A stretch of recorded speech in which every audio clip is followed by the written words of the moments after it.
ପଞ୍ଚାୟତକୁ ଯିବ ତହସିଲ, ଲୋକଙ୍କୁ ହାତ ପାଆନ୍ତାରେ ମିଳିବ ରାଜସ୍ୱ ସେବା। ତହସିଲ ଅଫିସକୁ ନ ଆସି ନିଜ ଗାଁରେ ଲୋକ ପାଇପାରିବେ ସେବା। ପ୍ରତି ପଞ୍ଚାୟତରେ ତହସିଲ ସେବା ଉପଲବ୍ଧ ହେବ। ଏଥିପାଇଁ ମୋ ପଞ୍ଚାୟତ ମୋ ତହସିଲ ବ୍ୟବସ୍ଥାର ଶୁଭାରମ୍ଭ କରିବାକୁ ଯାଉଛନ୍ତି ସରକାର। ଏହି ସୂଚନା ଦେଉଛନ୍ତି ରାଜସ୍ୱ ମନ୍ତ୍ରୀ ସୁରେଶ ପୂଜାରୀ। ସେହିଭଳି ଅନଲାଇନରେ ଏଣିକି ଆମ୍ବୁଲାନ୍ସ ସେବା ଉପଲବ୍ଧ ହେବ ବୋଲି ପରିବହନ ମନ୍ତ୍ରୀ ବିଭୂତି ଭୂଷଣ ଜେନା ସୂଚନା ଦେଇଛନ୍ତି। ମନ୍ତ୍ରୀ ଶ୍ରୀ ପୂଜାରୀ କହିଛନ୍ତି, ଗାଁରେ ଲୋକଙ୍କ ଉପସ୍ଥିତିରେ ଜମିଜମା ସମସ୍ୟାର ସମାଧାନ କରିବା ଉପରେ ଲୋକଙ୍କ ସରକାର ଜୋର ଦେଉଛି। ସେହିଭଳି ବ୍ରିଟିଶ ଅମଳର ଜମି କିସମକୁ କମାଇ ସରକାର 27ଟି କିସମରେ ସୀମିତ ରଖିବାକୁ ନିଷ୍ପତ୍ତି ନେଇଛନ୍ତି। ଏନେଇ ଖୁବ୍ ଶୀଘ୍ର ବିଜ୍ଞପ୍ତି ପ୍ରକାଶ ପାଇବ।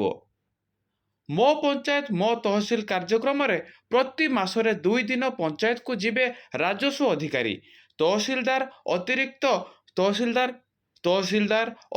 ତହସିଲଦାର ପଞ୍ଚାୟତକୁ ଯିବେ। ଲୋକଙ୍କ ସମସ୍ୟାର ସମାଧାନ ସହ ସରକାରୀ ରାଜସ୍ୱ ସେବା ଯୋଗାଇବେ। ଏଣିକି ମୋବାଇଲରେ ମଧ୍ୟ 18ଟି ରାଜସ୍ୱ ସୁବିଧା ମିଳିବ। ଲୋକମାନେ ହଇରାଣ ହରକତ ହୋଇ ସମୟ କାଢ଼ି ଖର୍ଚ୍ଚାନ୍ତ ହୋଇ ତହସିଲ ଅଫିସ ଧାଇଁବାକୁ ହେବନି। ତୈଳା, ପାଳ, ଘରବାରି, ବଗାୟତ ଭଳି ରାଜ୍ୟରେ 7,000 ଜମି କିସମ ପ୍ରଚଳନ ରହିଛି। ଜମିର ଏଭଳି କିସମକୁ ନେଇ ସାଧାରଣ ଲୋକ ଦ୍ୱନ୍ଦ୍ୱରେ ପଡ଼ୁଛନ୍ତି। ବ୍ରିଟିଶ ଅମଳରୁ ଚାଲି ଆସିଥିବା ଆଇନରେ ସଂସ୍କାର ଆଣିବେ ସରକାର। 7,000 ଜମି କିସମକୁ କମାଇ 27ଟି କିସମରେ ସୀମିତ ରଖାଯିବ। ସେହିଭଳି ଜମି ସ୍ୱତ୍ୱ ବା ମାଲିକାନାରେ ମଧ୍ୟ ପରିବର୍ତ୍ତନ। ରାଜସ୍ୱ ଆଇନରେ 3,000 ସ୍ୱତ୍ୱ ବା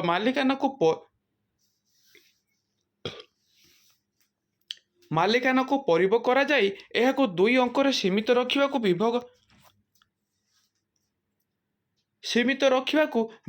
ନିଷ୍ପତ୍ତି ନେଇଛି।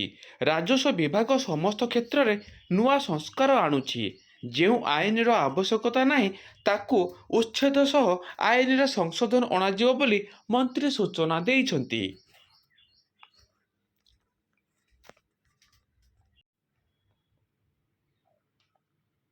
ସେହିଭଳି ଜମି ସ୍ୱତ୍ୱ ବା ମାଲିକାନାରେ ମଧ୍ୟ ପରିବର୍ତ୍ତନ। ରାଜସ୍ୱ ଆଇନରେ 3,000 ସ୍ୱତ୍ୱ ବା ମାଲିକାନାକୁ ପରିବର୍ତ୍ତନ କରାଯାଇ ଏହାକୁ 2 ଅଙ୍କରେ ସୀମିତ ରଖିବାକୁ ବିଭାଗ ନିଷ୍ପତ୍ତି ନେଇଛି। ରାଜସ୍ୱ ବିଭାଗ ସମସ୍ତ କ୍ଷେତ୍ରରେ ନୂଆ ସଂସ୍କାର ଆଣୁଛି। ଯେଉଁ ଆଇନର ଆବଶ୍ୟକତା ନାହିଁ ତାକୁ ଉଚ୍ଛେଦ ସହ ଆଇନରେ ସଂଶୋଧନ ଅଣାଯିବ ବୋଲି ମନ୍ତ୍ରୀ ସୂଚନା ଦେଇଛନ୍ତି।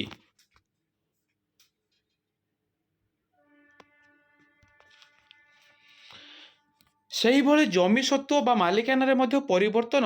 ରାଜସ୍ୱ ଆଇନରେ 3,000 ସ୍ୱତ୍ୱ ବା ମାଲିକାନାକୁ ପରିବର୍ତ୍ତନ କରାଯାଇ ଏହାକୁ 2 ଅଙ୍କରେ ସୀମିତ ରଖିବାକୁ ବିଭାଗ ନିଷ୍ପତ୍ତି ନେଇଛି।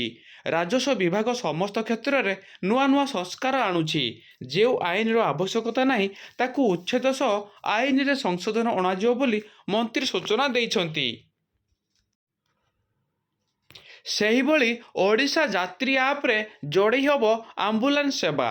ସରକାରୀ ଓ ଘରୋଇ ଆମ୍ବୁଲାନ୍ସଗୁଡ଼ିକ ଓଡ଼ିଶା ଯାତ୍ରୀ ସହ ଯୋଡ଼ି ହେବେ। ରୋଗୀ କିମ୍ବା ତାଙ୍କ ସମ୍ପର୍କୀୟମାନେ ଅନଲାଇନରେ ଆମ୍ବୁଲାନ୍ସ ବୁକ୍ କରିପାରିବେ। ସେବା ପାଇଁ ଭଡ଼ା ଧାର୍ଯ୍ୟ କରିବେ ସରକାର। ଏନେଇ ପରିବହନ ବିଭାଗ ଖୁବ୍ ଶୀଘ୍ର ପ୍ରକ୍ରିୟା ଆରମ୍ଭ କରିବାକୁ ଯାଉଛି ବୋଲି ପରିବହନ ମନ୍ତ୍ରୀ ସୂଚନା ଦେଇଛନ୍ତି। ପଦୋନ୍ନତି ଆଶାରେ ବଢ଼ିଛି ସ୍ୱତନ୍ତ୍ର OTET ଆବେଦନ। ଶିକ୍ଷକ ଯୋଗ୍ୟତାର ପ୍ରମାଣ ଦେବେ 75,000 ଶିକ୍ଷକ। ପ୍ରାଥମିକ ଶିକ୍ଷାଦାନ ବ୍ୟବସ୍ଥାରେ 2011 ପୂର୍ବରୁ ନିଯୁକ୍ତି ପାଇଥିବା ଶିକ୍ଷକ ଶିକ୍ଷୟିତ୍ରୀଙ୍କର OTET ପାସ୍ ସାର୍ଟିଫିକେଟ୍ ନଥିଲେ ପଦୋନ୍ନତି ମିଳିବ ନାହିଁ ବୋଲି ଗଣଶିକ୍ଷା ବିଭାଗ ରୋକଠୋକ୍ ଶୁଣାଇ ଦେଇଛି। ଗଣଶିକ୍ଷା ବିଭାଗର ଏହି ନିର୍ଦ୍ଦେଶନାମା ପରେ ହଜାର ସଂଖ୍ୟକ ବରିଷ୍ଠ ଶିକ୍ଷକ OTET ଆବେଦନ କରିବାକୁ ବାଧ୍ୟ ହୋଇଛନ୍ତି। ଶିକ୍ଷକତା ବୃତ୍ତିରେ ଥିବା ଏପରି 75,403 ଜଣ ଇନ୍ ସର୍ଭିସ୍ ଶିକ୍ଷକ OTET ପାଇଁ ଆବେଦନ କରିଥିବା ସୂଚନା ମିଳିଛି। ଜୁଲାଇ 20 ତାରିଖରେ ଅନୁଷ୍ଠିତ ହେବାକୁ ଥିବା ଏହି ପରୀକ୍ଷା ପାଇଁ ରେକର୍ଡ ସଂଖ୍ୟକ ସେବାରେ ଥିବା ଇନ୍ ସର୍ଭିସ୍ ଶିକ୍ଷକ ଆବେଦନ କରିଥିବା ସୂଚନା ମିଳିଛି। ସରକାରୀ ଶିକ୍ଷକତା ବୃତ୍ତିରେ କାହାର ଚାକିରି କରିବାକୁ ଆଉ 6 ମାସ ସରକାରୀ ଶିକ୍ଷକତା ବୃତ୍ତିରେ କାହାର ଚାକିରି ସରିବାକୁ ଆଉ 6 ମାସ ତ ଆଉ କାହାର ବର୍ଷେ 2 ବର୍ଷ ରହିଛି। ତଥାପି ସମ୍ପୃକ୍ତ ଶିକ୍ଷକମାନେ ପଦୋନ୍ନତି ପାଇବା ଆଶାରେ ଶିକ୍ଷକ ଯୋଗ୍ୟତା ପ୍ରମାଣ ଦେବା ଲାଗି ଆବେଦନ କରିଛନ୍ତି। ତେବେ ଏହି 75,403 ଜଣ ଆବେଦନକାରୀ ଶିକ୍ଷକଙ୍କ ମଧ୍ୟରୁ ଅବସର ନିକଟତର ଥିବା ପ୍ରାୟ 5,000 ଶିକ୍ଷକ ଥିବା ସୂଚନା ମିଳିଛି। ଉକ୍ତ ପରୀକ୍ଷାରେ ଆବେଦନକାରୀମାନେ କିପରି କୃତକାର୍ଯ୍ୟ ହେବେ, ଏହାକୁ ନେଇ ପ୍ରାଥମିକ ଶିକ୍ଷକଙ୍କ ମହଲରେ ଏବେ ଆଶଙ୍କା ଲାଗି ରହିଛି।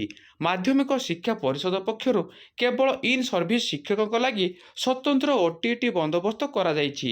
ଏହି ପରୀକ୍ଷା ଲାଗି ମେ 9ରୁ 22 ତାରିଖ ପର୍ଯ୍ୟନ୍ତ ଆବେଦନ ସୁଯୋଗ ଦିଆଯାଇଥିଲା।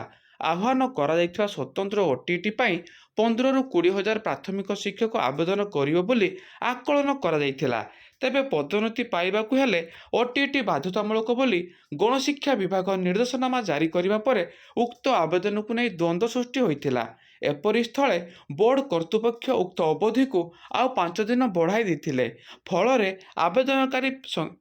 ଫଳରେ ଆବେଦନକାରୀ ସଂଖ୍ୟା ପାଖାପାଖି ପୂର୍ବ ଅପେକ୍ଷା ଏଥର ପ୍ରାୟ 4 ଗୁଣା ବଢ଼ିଯାଇଛି ବୋଲି ଗଣଶିକ୍ଷା ବିଭାଗର ଜଣେ ଅଧିକାରୀ କହିଛନ୍ତି। ବିଭାଗର ଏହି ନିଷ୍ପତ୍ତିକୁ ଶିକ୍ଷକ ସଂଘ ବିରୋଧ କରିଥିଲେ ମଧ୍ୟ ନିର୍ଦ୍ଦେଶନାମାରେ କୌଣସି ପରିବର୍ତ୍ତନ ହୋଇନାହିଁ। ଫଳରେ 2011 ପୂର୍ବରୁ ଚାକିରି ପାଇଥିବା ଶିକ୍ଷକ, ଗଣଶିକ୍ଷକ ଓ ଅନୁଦାନପ୍ରାପ୍ତ ବିଦ୍ୟାଳୟର ଶିକ୍ଷକମାନେ ଏବେ OTT ଦେବାକୁ ବାଧ୍ୟ ହେବେ ବୋଲି ଜଣେ ଅଧିକାରୀ କହିଛନ୍ତି।